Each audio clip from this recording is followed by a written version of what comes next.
Dios los bendiga, mis amados hermanos. Qué alegría, qué gusto me da poder compartir la palabra del Señor en esta mañana. Es en verdad una gran alegría poder reflexionar a lo que el Señor Jesucristo en una oportunidad, mientras que estaba aquí antes de ir a la cruz del Calvario y ser colgado en esa madera para que muera por nuestros pecados, Él como de una manera sabia, prudente, de una manera tajante, con mucha firmeza, con mucha convicción y además con mucha sinceridad, con mucha verdad y misericordia, respondió cualquier tipo de pregunta que lo único que tenían era la intención de tentarle a él y hacerle tropezar, y que las demás personas puedan levantarse delante del Señor Jesucristo y tal vez atacar al Señor Jesucristo. Y mire lo que nos dice en Mateo 22, capítulo 41 al 46. Esto es el último momento o la última manera en cómo los fariseos pretenden tentarle al Señor Jesucristo. Porque nosotros vamos a ver que en el 46 que nos dice que a partir de ese momento en adelante ya ninguno más se atrevió a tentarle. Fíjese, el verso 41 dice: y estando juntos los fariseos, Jesús les preguntó.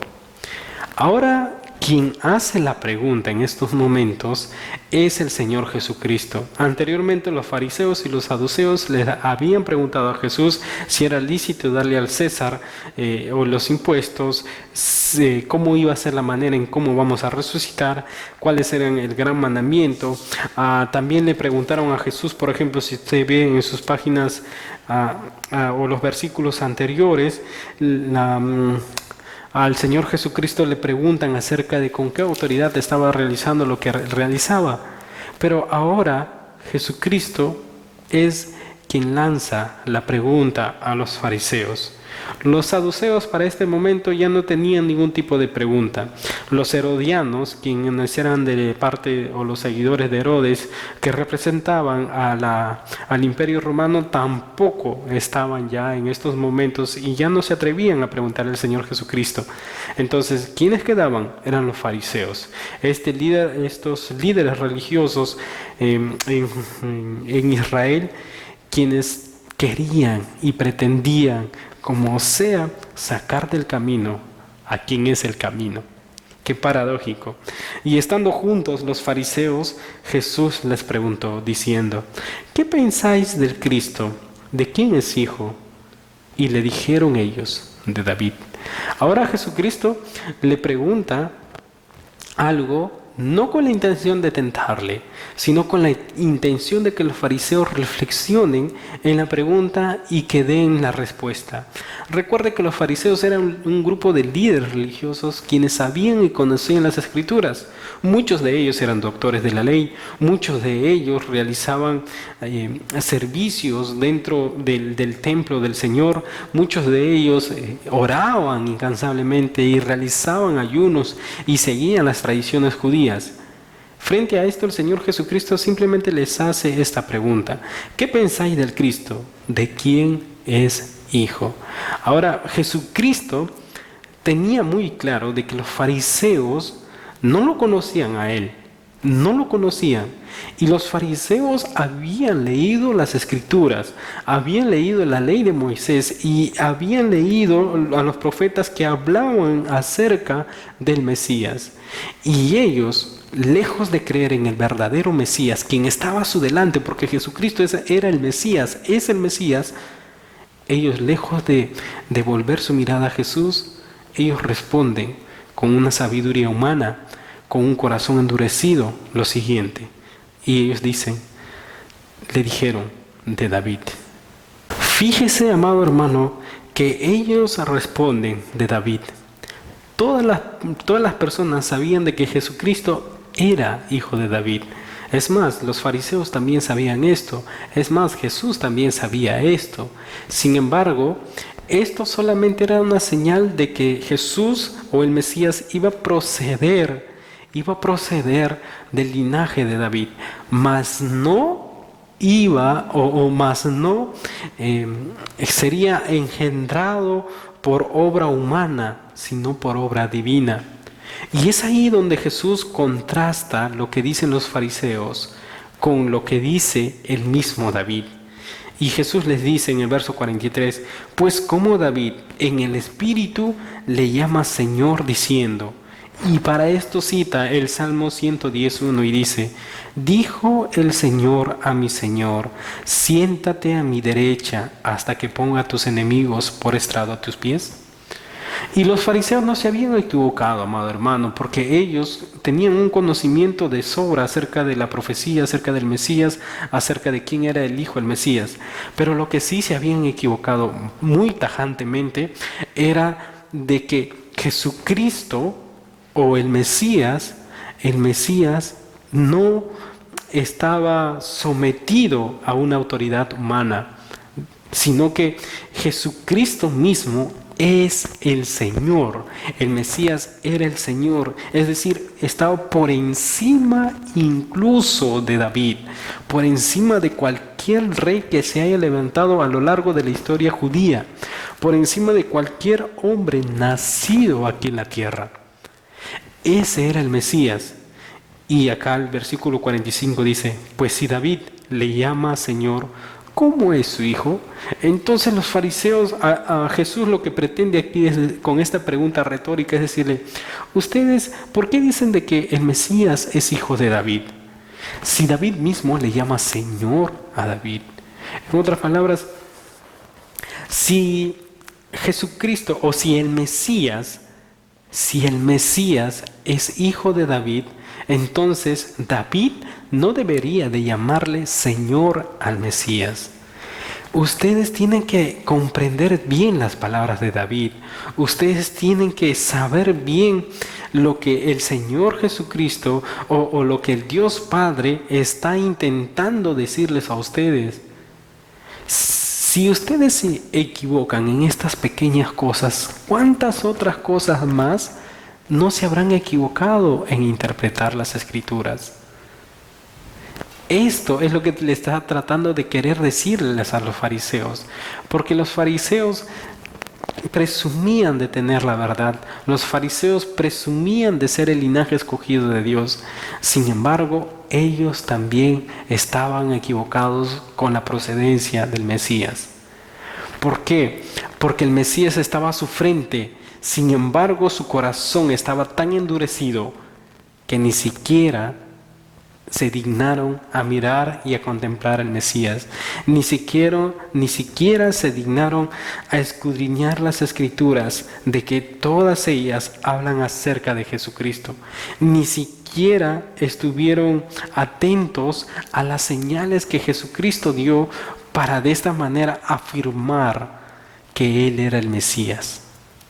¿Se da cuenta? Ahora, amado hermano, nosotros también debemos de analizarnos frente a esta situación. ¿Quién es Jesucristo para nosotros? Muchos de nosotros podemos considerar que Jesucristo simplemente es aquel quien nos da la sanidad. Y efectivamente Jesucristo nos da la sanidad.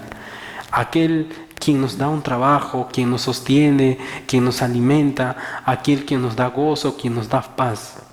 Sin embargo, estos son los beneficios de estar con Jesús. Pero un cristiano no se guía por los beneficios de estar con Jesús. Un cristiano simplemente se rinde a su Señor, se rinde al Mesías prometido, se rinde a aquel quien dio su vida en la cruz del Calvario para que nosotros podamos tener acceso a la entrada con el Padre, a la comunión con el Padre. Un cristiano nunca ve los beneficios. Si en algún momento nos llegaran a quitar todo lo que nosotros tenemos, la salud, las riquezas, las posesiones, incluso a nuestra familia, ¿blasfemaríamos contra Dios? ¿Señalaríamos como Stalin antes de fallecer con un puño en el cielo, con la mirada fija, lleno de odio, de rencor delante de Dios? No, amado hermano. Lo que nosotros debemos de hacer es simplemente seguir a Jesús. Y las palabras de Job tienen que también ser nuestras palabras. Jehová dio, Jehová quitó. Sea el nombre de Dios alabado, sea el nombre de Dios exaltado. Nunca dejaremos a nuestro Señor, porque ya yo he perdido todo derecho, todo privilegio o todo tipo de autoridad sobre mi vida. Toda autoridad la tiene mi Señor, y el Señor puede hacer conmigo lo que Él desea. El Señor puede podarme, podar aquellas ramas que son obsoletas, aquellas ramas que están obstruyendo mi crecimiento correcto. El Señor puede podarme a mí. Pero ¿sabe qué? Cuando nosotros somos podados, eso duele. Sin embargo, tenemos la convicción de que todo eso obra para bien. Un hijo de Dios mira al Mesías. Un hijo de Dios ve al Señor en cada palabra de la Biblia. Un hijo de Dios se deleita al leer su palabra. Un hijo de Dios busca a su Padre todos los días.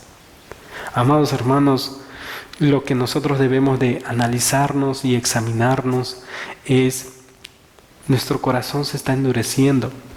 Nuestro corazón está permitiendo algún tipo de resentimiento. Nuestro corazón está permitiendo algún tipo de pecado tal vez, o de cosas que nos están apartando de nuestro Dios.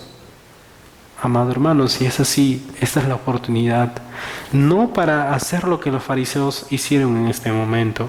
En el 46 nos dice: y nadie le podía responder palabra a Jesús, ni osó alguno desde aquel día preguntarle más, ni se atrevió desde aquel día preguntarle más a Jesús. Y simplemente ellos se marcharon. Y simplemente luego, unos días después, acusan a Jesucristo con mentiras, con engaños, porque su corazón estaba endurecido. No querían ver al Mesías, no querían reflexionar en las Escrituras, no querían que el Mesías prometido sea ese Mesías de ahí, porque más les interesaba sus posesiones, más les interesaba lo que su autoridad religiosa les brindaba en ese momento. Y debemos de tener muchísimo cuidado por seguir a Jesús simplemente por lo que Él nos puede dar.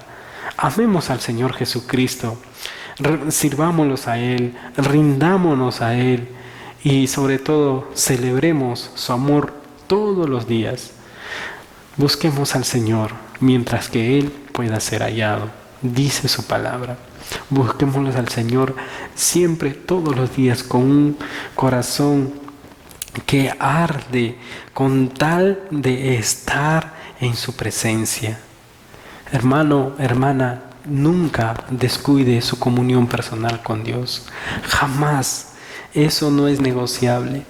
Medite en la palabra, estudie la palabra, memorice la palabra y viva de acuerdo a su palabra. Si alguno de nosotros ponemos excusa, en realidad no hay excusa que valga. Recuerde, nosotros hacemos lo que más nos importa. Y si yo pongo por prioridad la lectura de la palabra de Dios y conocer al Mesías y conocer más a mi Señor Jesucristo, entonces lo demás puede esperar. Lo demás siempre va a poder esperar. Pero el estar delante de la presencia de mi Señor tiene que ser por prioridad.